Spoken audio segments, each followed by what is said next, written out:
How's it going, everyone? KayneHunterTaker here, and welcome back to episode Kayne's Bedtime. Bear with me with this episode. I'm very sort of... I've just had to take a couple of Nurofen. I hurt my wrists yesterday.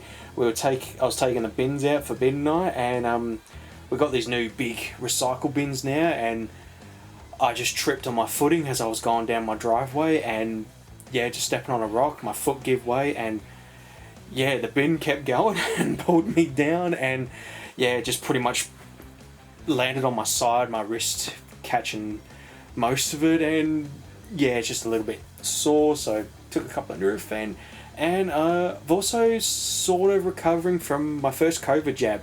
Got my first dose last Tuesday. It wasn't so bad. I could definitely feel it. It wasn't painful.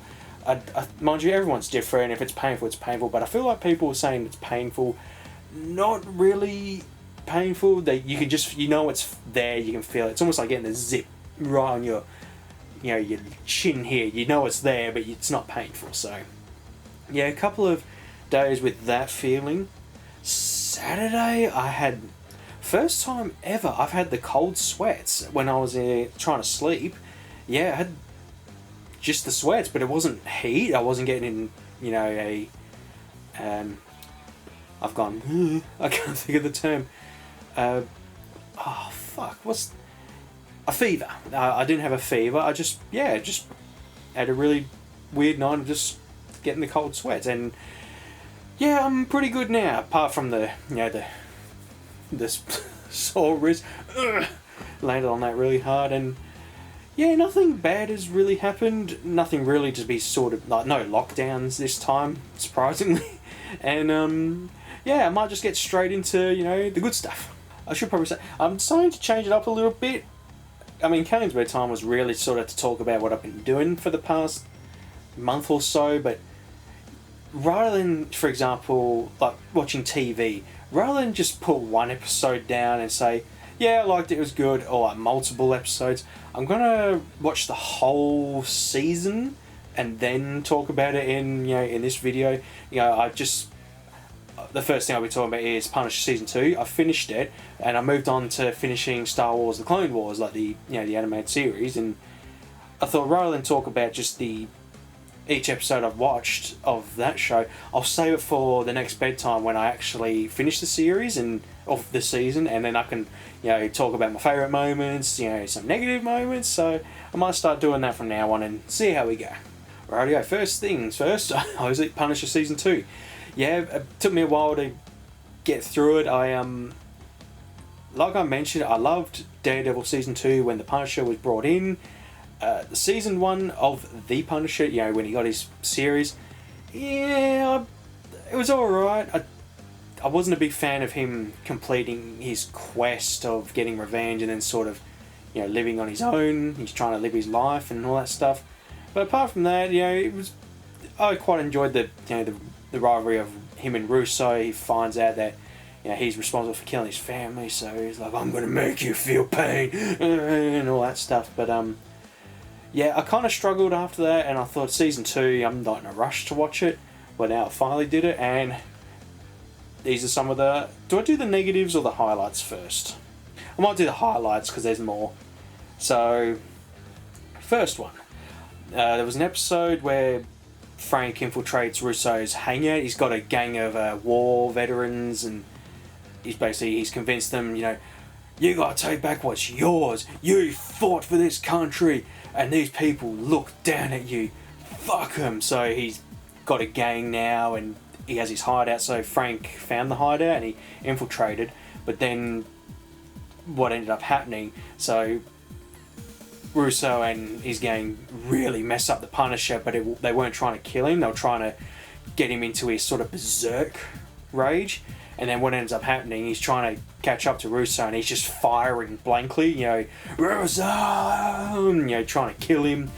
Then he goes into a room and finds 4 dead young girls. Like, when I say girls, like women, like very young women. Or were they teenage? Nah, they wouldn't have been teenagers, nah.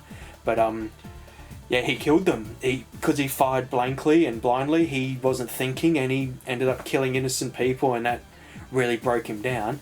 But the plot twist was, so this is one of my negatives, the psycho, I call her the psychiatrist or doctor, you know, looking after Russo. She falls in love with him, and basically what ended up happening was, what was her name? The cop lady. Madani? Is that her name? I actually really like her. I really like her character in the show. So she ends up talking to the doctor, and because Frank's back, and she's feeling like, God, why did I get into this mess again? So she's talking to her to sort of, you know, get her frustrations out. Well, what she ended up doing was telling her Frank's sort of secrets, what makes him crack, what's his weakness, and the weakness was like being unable to help those who are in need, and what was it? So like taking away his. It was taking away something like not his innocence, but making him go against his code, and then it's like, well, I'm not going to do it anymore. I've just broken my own code. I've killed innocent people. No more. And then what ended up happening was Russo was listening in on the whole thing, and the psychiatrist, that was her plan to try and help him kill Frank. So, yeah, where was I going with that? So that's the highlight. I thought that was a really good moment to really, you know, you understand Frank Castle, that, you know, holy shit, what did I do, that kind of thing. And then, now, I originally didn't like Karen's role with the Punisher. She was the lawyer, or the what was her role in Daredevil? You know, she was helping Matt Murdock and his buddy to build up cases, and she was really involved with sort of Frank Castle in Daredevil season 2. Season 1 wasn't so much, but she's like his guardian angel and all that stuff. But I just didn't really like her being involved. It's like, there's always got to be the angel. Oh, Frank, you can't do that. If you do that, you're dead to me. And I did like that moment. I'm already dead. That stuff. But I actually really like this episode because Frank, after that episode, he gets locked up and he goes to hospital because he's really wounded. She makes an appearance, and what ends up happening, I think if he was talking to her, oh, you got to get me out now. No, okay, right. What ended up happening? Because he's given up. I killed innocent women. I'm guilty. So Karen, Madani, and Amy, the girl he's looking after, they end up getting into a situation where they're like, so Amy wants to break Castle out. Madani's like, no, he's broke the law. We gotta, you know, we can't just get him out. And then Karen, I remember she was struggling at first, and she starts to realise, you know, he's not a bad guy, but, you know, something just doesn't seem to add up. Why would he, you know, do this? But then Madani figures out that it doesn't add up to what. So with the murders or the kills, it was close range, but then everyone's saying that Frank killed them, and he was all the way down, you know, the corridor, so there was no way he could have hit them from where their wounds entered. And they find the bodies and talk to this dude, like the morgue guy, and he confirms it as well, that it couldn't have been him, there's no way. So then they got to try and break him out of the hospital, and I thought that was a really good, you know, it was more for Karen. I thought, yeah, when she came in, I thought, oh, here we go. But when she got involved and got him out, it's like, oh yeah, you're cool. The biggest highlight for me this season was John. He's the not a priest, but he's like a man of God. He's been instructed by these higher ups that you have a mission to fulfill. You have to. So what ends up happening, he's hired to kill these people that got dirt on the son of these two high powered people, and he's a senator or something like that. There's actually a negative here that brings it up, that there was so many side storylines I couldn't keep up with, but we'll get to that in a minute. But so John's he's the cleanup. He's trying to make sure this shit doesn't get out, and Frank Castle gets heavily involved because he's looking after Amy, who's the big, you know, she's got all the secrets and the proof and the photographs and all that stuff. So his whole mission is just to basically shut him up, that kind of thing. And I really liked him. I thought he was a really great character. The actor played a really good part, like really, you know, I started to feel bad for the guy by the end of it. It's like, it ends up, what's happened is So you feel bad because his wife's dying of cancer or an illness, and like, we'll look after her and your two sons. Wow, what really was the case was they were sort of holding him hostage, but they were making it out as, no, we'll take care of them, but you have a duty to fulfill. You got to do what we ask, and we will take care of them. So when the wife eventually passes, and he's really he's more like Frank, with his breakdowns and then doing his thing, and then his two sons are basically held up, like not held up, but taken into, their care, and say, if you don't do this, you wouldn't want anything bad to happen to your son. So, yeah, I really did like him. I thought he was really good. And then talking about John, the fight, just a good old slugfest between him and Frank. It was really good. I absolutely loved it. You could really feel I have a mission here to kill you, but, I don't expect you just to stand there and let me do it, Come on, let's do this. And yeah, that was a really good fight, and I'm actually glad Frank let him live. I thought, he's going to kill him, and yeah, I'm glad he didn't, because by the end of it, he got his two sons, and basically that's all that mattered to him was his family. Apparently he did some dodgy stuff, and he was taken in and met this woman, fell in love with her, and he's a changed man. He wants to do good, and at the same time he's a hitman. So yeah, that was really good. I love that fight. It was like, at the end of it, he's begging Frank, just do it, finish me, kill me. And Frank's like, what's your motive, what is this? And it's like, oh, you would understand me, Frank, I do this for my family, you understand me. So really they were sort of two peas in a pod, really. And so one of my negatives I'll talk about is just the whole season itself, but what I really liked and I really marked out for it, the final moments of season 2 was when there was 2 gang meetups, and you told us to meet up with you. No, you told me you. Oh, you want to dance? You want to dance? They're about to kill each other, and all of a sudden Frank's like, hey! He rocks up. He's got the jacket, the coat, the Punisher skull shirt, and it's like, oh, dance with you. Oh, and he's 2 machine guns and shoots him out. I'm like, I wish that had been episode 1. That was Frank Castle in my, that's what I like about the Punisher, and I really felt like that was, that should have been episode 1, and then so forth. Right, the negatives. So the first one is, it felt like season 1 again. So season 1 starts off, he's trying to live his life, he's done what he needs to do, he's done with that, he's finished, he just wants to work, make a living, blah blah blah. Well, then ends up happening is he gets crosses paths with oh my god, I forgot his name, Micro. The government wants him dead, he needs Frank's help, he knows he can help him, and basically throughout the whole season it's just Frank trying to figure out what's going on, why do these people want him dead, what's this whole thing about, and a few side stories by the end of it. And yeah, what ends up happening, he figures out who was responsible for killing his family and does his thing, takes out the high officials that were involved and wanting Micro dead. And yeah, that's the season. Season 2, he did what he needed to do. He starts a new identity.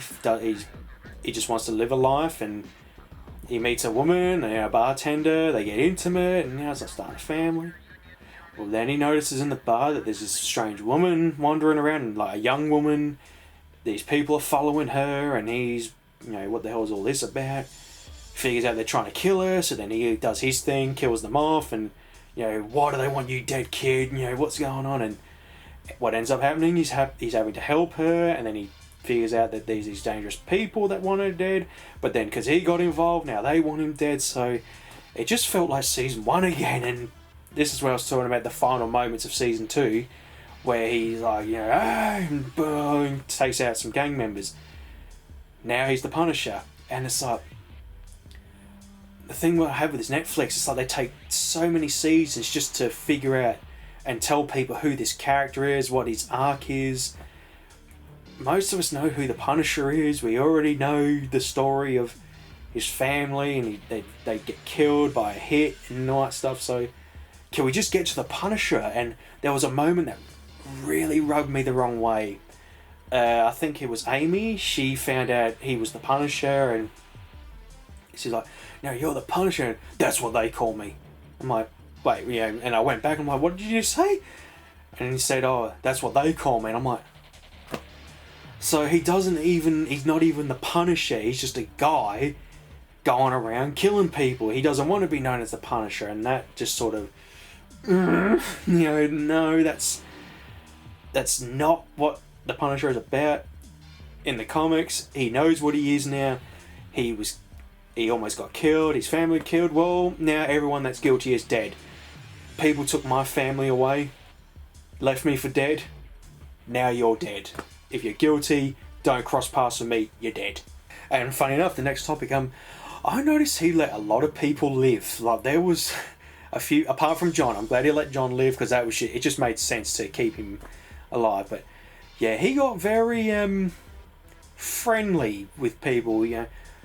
Oh, please, I didn't mean to do this. Oh, I guess you've learned your lesson. You've told me what I need to know now. Get out of here before I change my mind. I'm like, just talking about, Frank, he doesn't want to be known as the Punisher.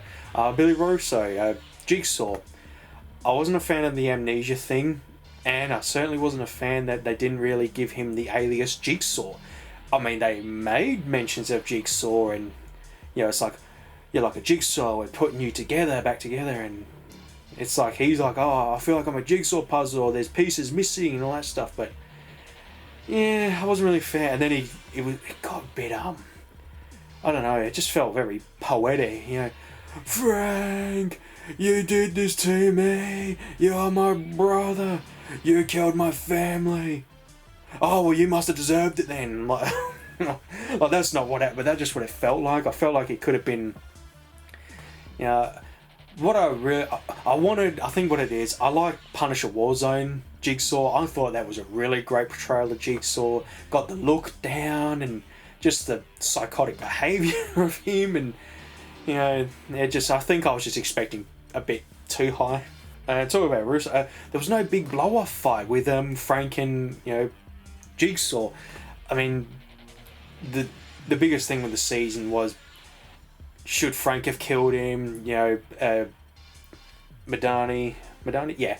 Why didn't you just finish him off, Frank? Now I'm dealing with this shit, and he's back and causing mischief and robbing people and killing people, and by the end of it, the Madani takes on the doctor, who she figures out that she ratted out Frank and his weaknesses, and I should have put that in a highlight. That fight was pretty cool between them two, and then she throws her out the fucking window because she had a phobia of her dad committed suicide and brought her with him, and she almost died when she was a kid. So that was a bit of poetry in motion. She gets thrown out the window, but then Billy saw the whole thing, and he goes up and tries to kill Madani, but then she ends up putting a couple of bullets in, and the end of it, he's sort of bleeding out, and he goes to the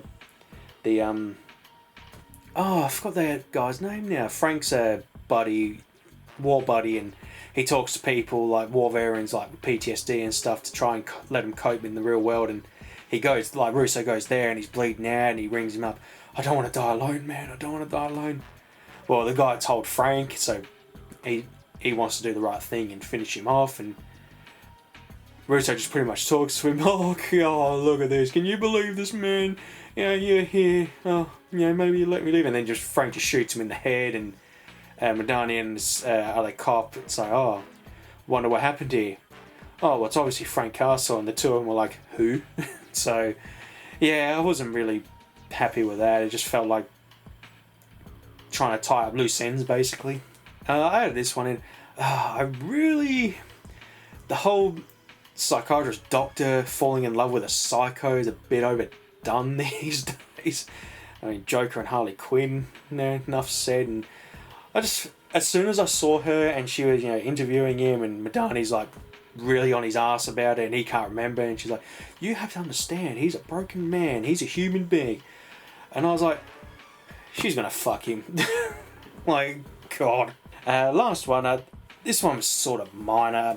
I feel like there was too many side stories going on. You had Frank trying to live his life, and then it's like comes into contact with Amy. She's got these big people after her, but then John is involved trying to pick off random people, and then his buddy, like Frank's buddy, is sort of, he's got his life living, and he's trying to convince himself that he's not a murderer, and it was like so much going on. Like it's almost like The Punisher and Friends. It's not really about Frank most of the time, and then you got Madani trying to move on from, she got shot in the head and almost died. Russo's things going on, and his war buddies are sort of, their own thing going on. It was just a lot to take in. I just wish they would narrow it down. But apart from that, I'm glad I watched through it, and season 3 is confirmed. I just hope they really do bring the Punisher into character now. Like, no more going into hiding and living his life. No more wrapping it up. He's done. We're in the Punisher territory now. His goal in life. He understands now that no matter what happens, there are people out there that are going to take advantage and just, kill innocent people. Well, I'm going to prevent that. That's what I want for season 3. I forget his name. John Beth. I feel bad. I really like him as Frank Castle. I really do enjoy his portrayal of him. He's up there with, Thomas Jane for me and Ray Stevenson. I look at him and I go, yeah, he's a Frank Castle. I did watch a couple of movies this time. Watched 47 Meters Down. I've been meaning to watch this one. I'm a sucker for shark movies. I love anything, horror, shark related stuff, but I'm not a big fan of Sharknado. I really don't like those kind of movies, but yeah, I really, it was an alright film. It was good for what it was, and I've got some highlights. Like with Punisher, I did write some highlights down. Actually, yeah, funny enough, I'm glad it wasn't a gimmick movie, and what I mean by that is it wasn't like Sharknado. Here's a few movies. Shark Attack. Those movies were very. You could tell it was low budget, like very low budget, and I just don't like those kind of shark movies. I'm all Jaws. I'll say Deep Blue Sea. I know that there was a few moments in there they got a little bit, but I liked the horror aspect of it. It was very slow pace in a way. You didn't know when the sharks were going to attack, and it just didn't look goofy. So that's what I got with 47 Meters Down. They're trapped in the water in a cage, and it's like any moment now there's going to be a shark that attacks, and my heart was like, especially the moment where the girl kept going out of the cage and she's going up, and I'm like, get back in the cage.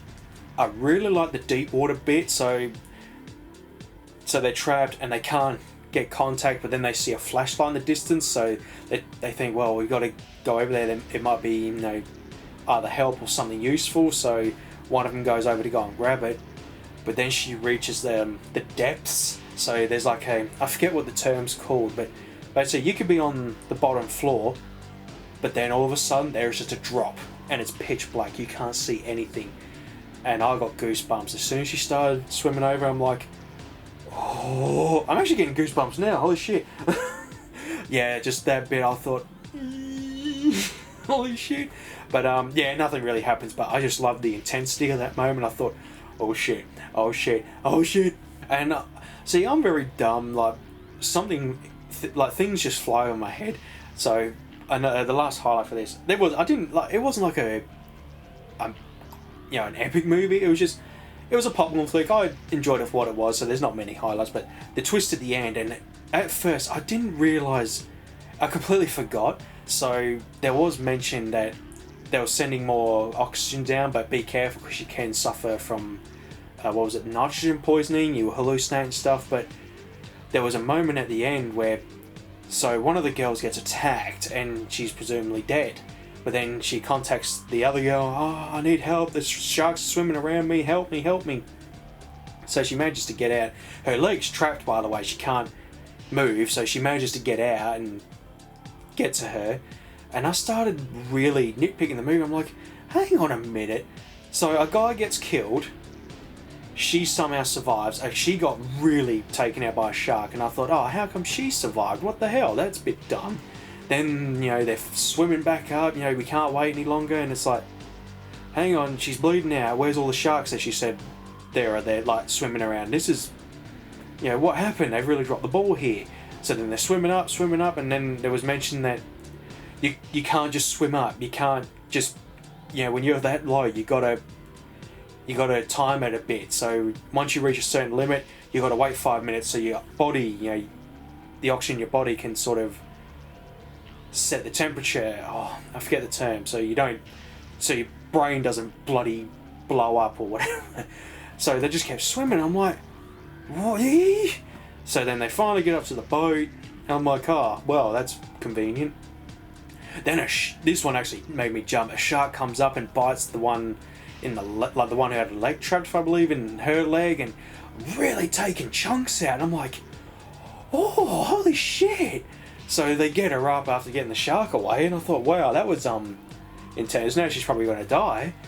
But then, you know, the people are trying to, you know, keep them calm, trying to heal them, and, you know, get them bandaged up so they can get away and get them to hospital. And I'm like, how is she surviving that? What is going on? And then she looked at her hand, and she had a really deep cut on her hand, and her blood started flowing. And I'm like, what the hell? And then I realised, oh, hang on a minute.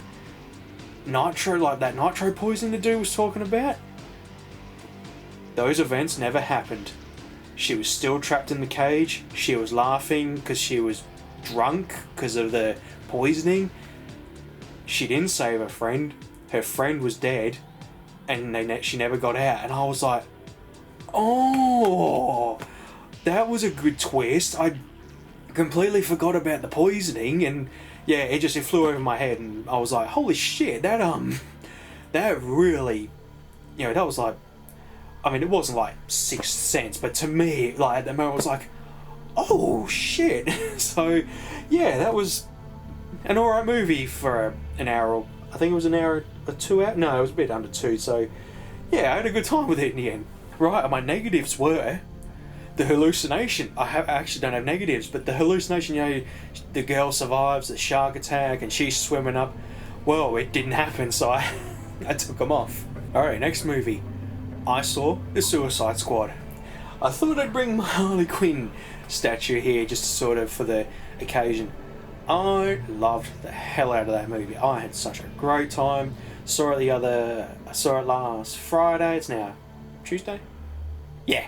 And holy shit, that is the Suicide Squad movie I wanted in 2016. Absolutely loved it. It was bloody, it was gory, it was funny, and it was very, how do I put it? Not comedic, but it wasn't grisly like so many DC movies as of late. It wasn't dark, it wasn't, you know, I'm a superhero. What cost? But it was just really fun, hilarious, loved everything about it and the highlights.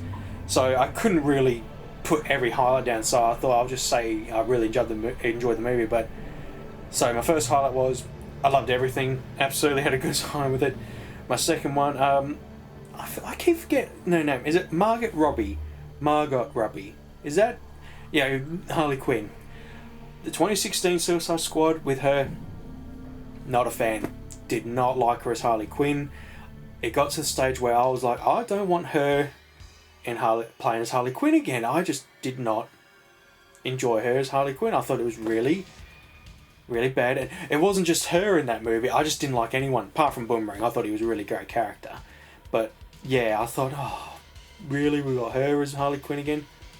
After watching this movie, my mind has completely changed. Absolutely loved her. The Harley Quinn in this movie is exactly the Harley Quinn I love. She's goofy, she's funny, she's not cringy, I think the problem was with the 2016 movie, it was very childlike, and I just didn't like that.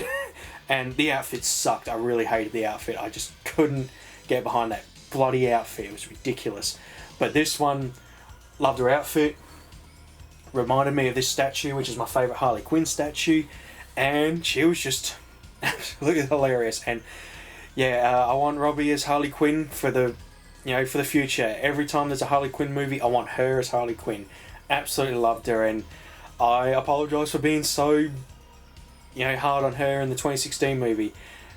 Funny enough, after watching this movie, I did read up on a bit of history. Apparently, Robbie wasn't happy with the 2016 Harley Quinn as well. She didn't like the facial tattoos and all that stuff. And when James Gunn found out about that, he got rid of them, which was a really great move. And yeah, just very happy. And just to see that she actually really had a good time with her in this movie. I had a good time with her on the screen. And yeah, like I said, I want to see more of her as Harley Quinn in the future. And just the characters in general, I absolutely loved every single one of them. John Cena as Peacekeeper or Peacemaker, whatever his name was. He was brilliant. I'm actually a big fan of John Cena's sort of acting, especially in comedy movies. You can say what you want about John Cena, especially with his sort of early career in WWE. I was always a big fan of him, like the basic Thugonomics. Not a big fan of him in 2012 when he became the superhero wrestler and that kind of stuff, but I've always liked his comedic stuff on the mic, especially when he's taking the piss out of people. Looking at sort of his character in this movie, it was almost like remembering the early days of his career where he'd talk shit on the mic with people, and yeah, really cool. And I've forgotten her name, Rat something. Oh, I feel so bad. She was really adorable. I loved her character, and Polka Dot Man or Polka Dots, whatever his name was. I thought he was a really great character, and I think what I like with James Gunn, he brought all these characters that you wouldn't really talk about and really made you love them. And Rick Flag, I think's his name. Yeah, I really liked him, and I wasn't sure if it was like he was so in the first Suicide Squad he was very sort of cutthroat and no tolerant bullshit, whereas this one he was a bit more easy and lighthearted, and whether that was intentional or by pure chance, I thought he was better in this one. I really enjoyed his sort of laid back kind of character in this one. And how can I forget Idris playing as Bloodshot. Sorry, I'm shocking with names. Do apologise. I loved his very cutthroat humour. It was really great, and I want to see more of him in DC movies, like as Bloodshot. I want these characters again. I just want to see them all. Well, spoiler alert, not every single character may return. I should have probably said spoilers. There will be if I'm talking about a movie, there's going to be spoilers, and yeah, just I will put the Suicide Squad in the title. So yeah, just be aware there is spoilers, and yeah, that's it for the highlights. I do have some negatives. Just two. Captain Boomerang dies early. I was like, oh, what? I really liked him. He was the only part I liked in the 2016 movie. And when I saw him coming back in this one, I was like, oh, fuck yes. And yeah, he got fucked up along with the other crew. Jesus. I mean, the first scene in this movie, not the first scene, but the first few minutes of this movie, and then they go into the battlefield, this team. Oh, holy shit. They do not pull punches. They got demolished. The only one who lived was Harley Quinn, and it was like, I like the scene where she's talking to the Javelin dude, and he's like, you must take on the role, or it's up to you now, and he dies as he's trying to finish his speech, and she's just like, what? Finish what you mean? So that was really funny. And my other negative, I was a bit bummed out that... See, I wasn't disappointed with her dress outfit, like Harley Quinn's dress. She looked, really cool in it, and, doing her battle scenes in that dress. It was, quite hilarious. But I wish we'd had a battle suit a bit more, like her proper full-on suit. We didn't see it that much, and that was my only little... I mean, these are just nitpicks. I mean, to me, you can't just have highlights apart from...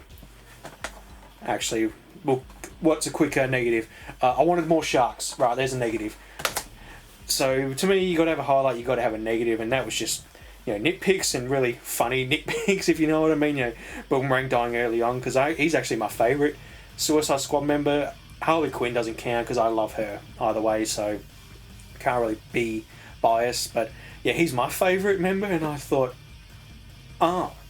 okay then. Kill him off early. And that's it.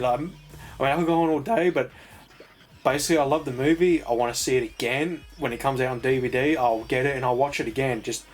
It was just so much fun. All right, we've got a bit of WWE going on.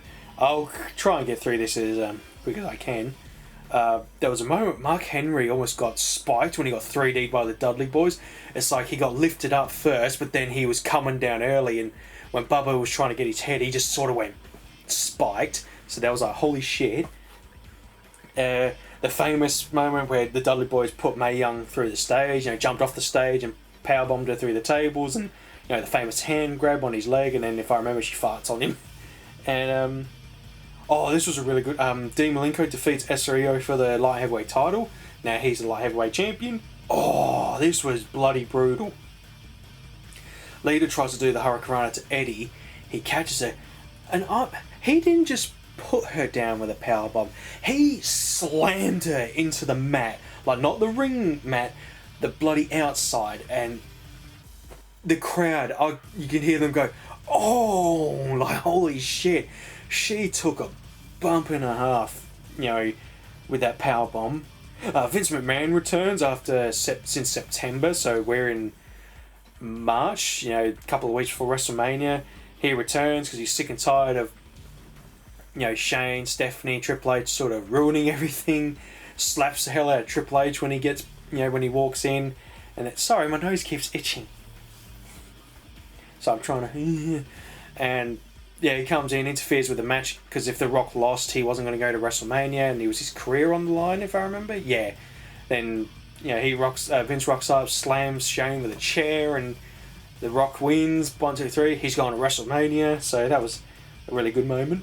Oh, and then what ends up happening in the next episode. So when I'm talking about this is multiple Raws and SmackDown, so it's not just one episode. Shane informs people that The Rock didn't mention anything about Big Show not going to Mania, so now it's a triple threat. So basically The Rock said if he wins, he's going to Mania. There was no mention that he would take Big Show spots, so they kind of, they found a loophole kind of thing. And I thought this was bloody hilarious. I shouldn't have laughed. So Terry once again cost Edge and Christian a match. It's for the tag team titles, and she's all, doing a devil thing. Got you. The Hardy Boys are sick of her shit as well since she betrayed them. Threw her back in the ring to Edge and Christian, and they're like, you're finally going to get your comeuppance. But then they thought, no, we're not going to do that to a lady. We're not like pigs like that. So they turn around and go to exit. But then Terry starts mocking them, doing the horns and you weren't going to hit me. But then Edge is looking at the Titantron, her doing it, turns around, spears the absolute shit out of her. And I just like the moment where his head just snaps back, and it's almost like the Exorcist in a way. So I thought, oh, you're fucked. And I keep forgetting to mention, Kurt's teaming up with Bob Backlund for I don't know how long he's been doing it now, for a couple of weeks. They're basically just teaming up, and I just really like the chemistry between them two. They're just really hilarious. Now, I'm sure there's a few things I missed. A couple of more Crash Holly segments with the hardcore title. He done this is the one where he was in the playground in the arcade, and Droz and I've forgotten his name. The Headbangers are trying to catch his title, which was hilarious. Now this list, so that's it for WWE. This list is very short. I thought I'd start doing AEW, but there's not a whole lot of highlights for me. I like watching the product, but it just doesn't really wow me a lot with their matches. There'll be a match and I'll be like, yeah, that was good, that was enjoyable, but not so much that I would remember it. But with the few moments we had, so this is quite an old, I haven't got to it yet. Chavo Guerrero is now in AEW. I thought that was a nice surprise. I thought, oh shit, we finally got Chavo. He's going to be working with Andrade and Ricky. I thought that's going to be a great combination. Lance Archer is now the new IWGP US title in that Texas Death Match. My one complaint, the match felt very short, but I'm so happy Lance got a big win. He's now a champion, and he's my number one at the moment for AEW. He's like, for WWE, Kane is my number one of all time. Lance Archer is now my number one in AEW. I just really love his in-ring work. I love his character. I love his attitude, how he you know, how he's portraying himself, and of course Jake Roberts is his manager. Just a really great wrestler, and every time I see his match, I always tune in. You know, no matter what, I love seeing him wrestle. Now it's not really any particular match. I just love Miro at the moment. He's probably Brian Cage's number 2, Miro's number 3. I was not a big fan of his best friend shtick when he first rocked up to AEW. I thought it was very much like Rusev Day when he was in WWE. Very comedic and very sort of, you know, oh, I'm the best man. But when he broke away from that, now he's become the TNT champion. He's sort of dropped that sort of best man thing. He's taken like himself seriously. He's like going around, I am the god, you know, of this world and all that stuff. And yeah, I'm such a big fan of his run at the TNT champion at the moment, and his matches I'm really enjoying. And I love his style of the TNT title, the white strap with the green. I'm really a big fan of that. I hope they release a figure of him with that, because I would definitely be buying it. And I thought I'd just add this one in, but I'm so pissed. I wanted to watch Rampage, but with my Facebook, I'm not following anything wrestling because I don't want spoilers. A sponsored fucking ad decided to spoil the main, not the main event, but the match between Kenny and Christian. Christian beats Kenny to become the Impact World Champion. He's got the belts, and I thought, I wanted to watch that Facebook. I'm not following anything. Excuse me. Why would a sponsored ad feature wrestling related something, especially a page spoiling that? So I didn't watch it. I just thought I'd look at the results because I thought, fuck. Twice now that's happened. But yeah, Christian gets a big win. So yeah, very happy. I forgot to grab that book, and I just can't. I'm very comfy now. I don't really want to get up and just grab the book. I've read a couple of books, a manga. I finally read through Chainsaw Man. What I'll do, I'll put a picture here just to quickly show you which manga I'm talking about. Yeah, that was a very interesting read. Very, very full on and very sort of in your face. It's very, if you don't like the idea of, how do I want to say it? There's a volume, like a chapter in that book, all about the bosoms, because the guy wants to touch a pair of bosoms. He's very so I'll just try and stuff me. So his dad, he owes debts, and then he becomes a debt, but it's very, you know, you're our dog, boy. Yeah, you're our dog. Do our bidding for us. Kill demons, and he kills demons and stuff. And he's a demon himself. He can make chainsaw hands and all that stuff. And now he's working for this like agency that hunt demons and all that stuff. And there's this one female character. She's very, you know, you're my pet, boy. You're my pet. But then he's all like, oh my gosh, she's so attractive. Oh, I want her to be my girlfriend. Oh, her bosoms are so perky. And it's that kind of manga. But yeah, things like that, you just can't take it seriously, if you know what I mean. You just read through it. Oh yeah, that's alright, that's how they're gonna do it. So I actually had a good time with it. I thought it was funny and hilarious, and yeah, if I see volume 2 I might pick it up. Another book I finally got to reading, and I really enjoyed it. I actually had a really good time with this one. Ghost Rider, Wolverine and Punisher. Yeah, really had a good time with this. Love the Punisher, and I don't love Wolverine, but he's a cool character. You always got to root for Wolverine. And I also really like Ghost Rider. He's kind of like the same as Punisher. His goal is to sort of punish the guilty, and if you are guilty, well, sorry, you're dead. But to see these three sort of teaming up, it's just like a match made in heaven. It was really fun, and I just like it's like two different stories. The first one, I forgot his name, David, a Ghost Rider. He goes to an inn because he's been told that he has to go there for an important mission. Well, it turns out Frank and Wolverine also at the inn. They're doing their own little thing, and Frank's trying to hide himself.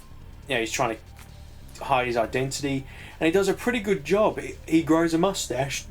So, yeah, Wolverine wasn't falling for it. He went to his room later on. He's like, "Hey, Frankie, I can smell you a mile away. That mustache ain't doing shit." So then something happens with this this demon. It's like his father's in hell and he wants to be the ruler, and he's like, how am I going to do this? How do I make you proud, daddy? And ends up taking control of everyone. So it's up to these three to sort of stop him. And yeah, holy shit, I might have to do another reread. It's not every day I'm like, I want to read it again. I just had a really good time. I haven't done a overall lot of recordings as of late. Like I mentioned earlier, just with this COVID jab, another thing I've been really feeling, really fatigued. I have noticed that quite a lot. Like, normally after I come home from work at around...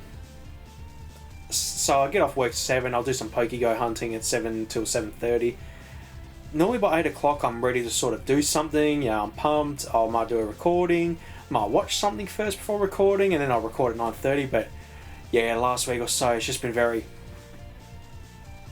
watching YouTube and stuff, just pretty much just potatoing on my chair, just watching random junk, and going to bed before, like, at 10 o'clock just to lay down, and just very, yeah, it really has knocked me. So yeah, I haven't done a lot of recordings, but before the jab I did my finished my second run of Resident Evil Village, and God, I really love this game. I had such a good time with it.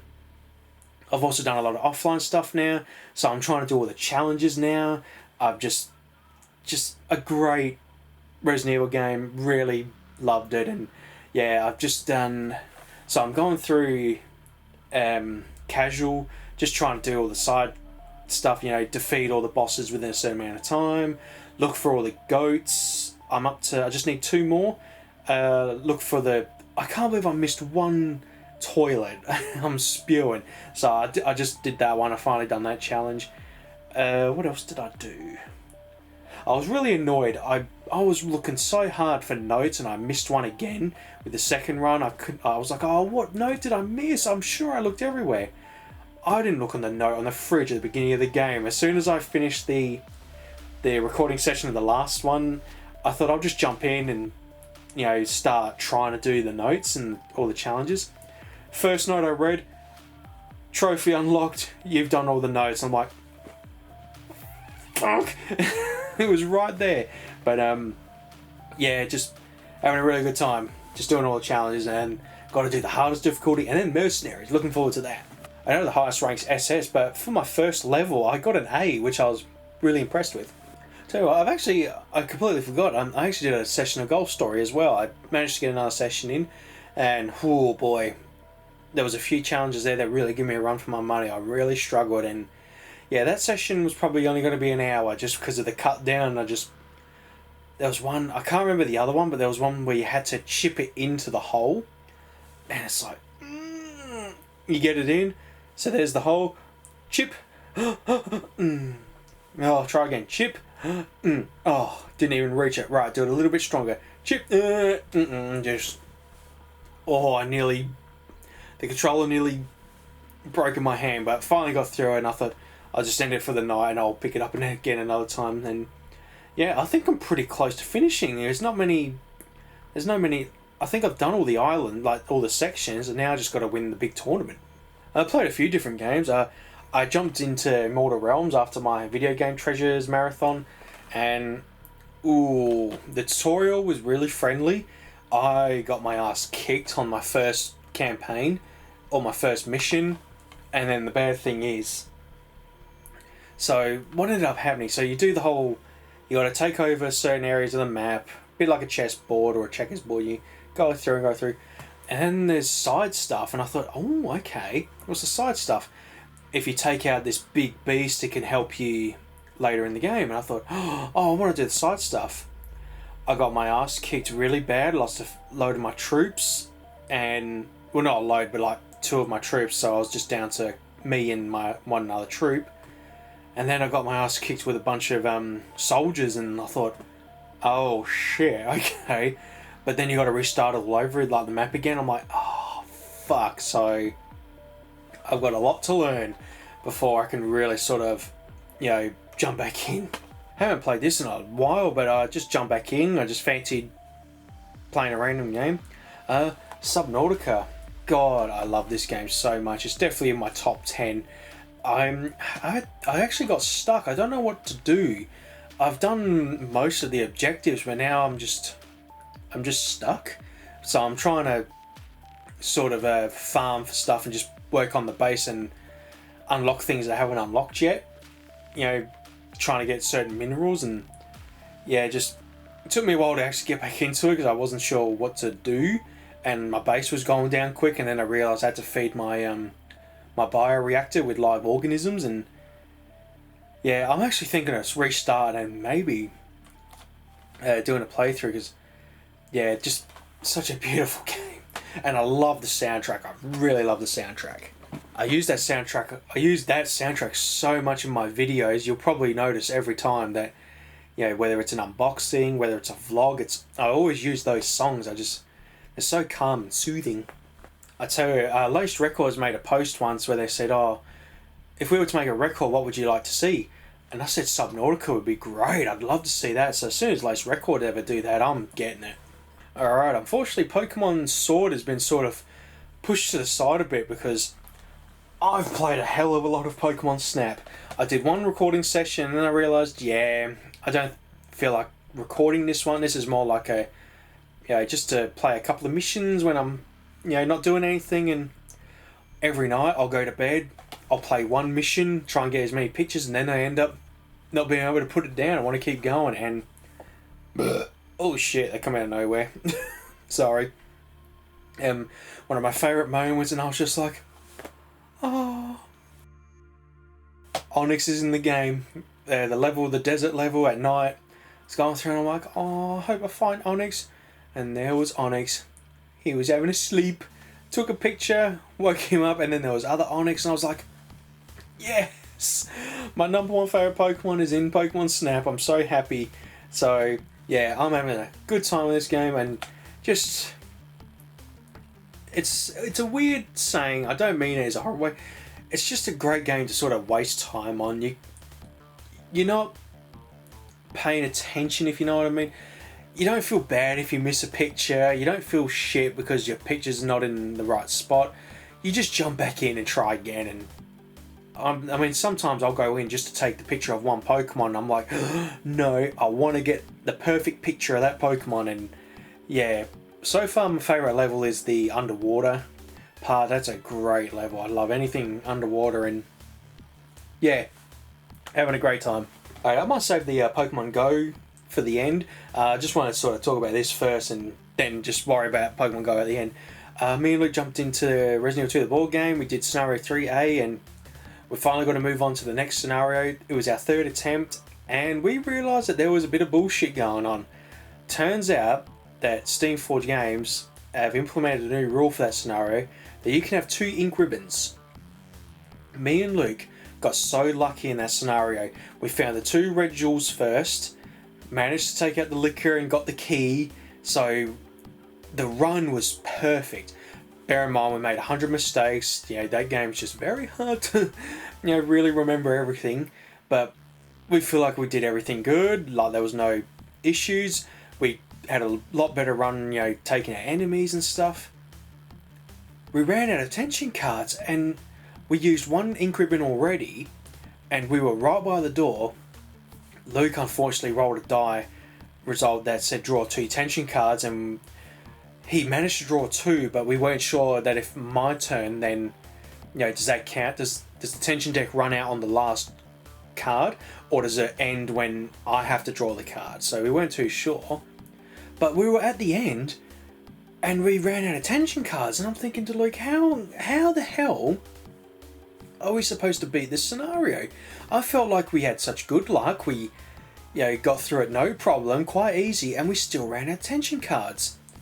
So I looked at the video, and I was watching Steamforged play through the scenario, and I saw a comment mentioning our problem as well. Steamforged replied and said that this scenario is challenging, but we also agree, so we're going to implement a new rule that you can have 2 ink ribbons in the scenario. And I'm like, alright, so me and Luke beat it then. Because we would have used an ink ribbon, because there's a typewriter near that area. I thought, right, did anyone really test these scenarios out? Because, yeah, that 3A is a real bitch. And honestly, I said to Luke, if we ever, you know, 10 years from now, we do like a recap of every scenario and just do another series and record it again. I'm skipping that scenario. That scenario is just mean.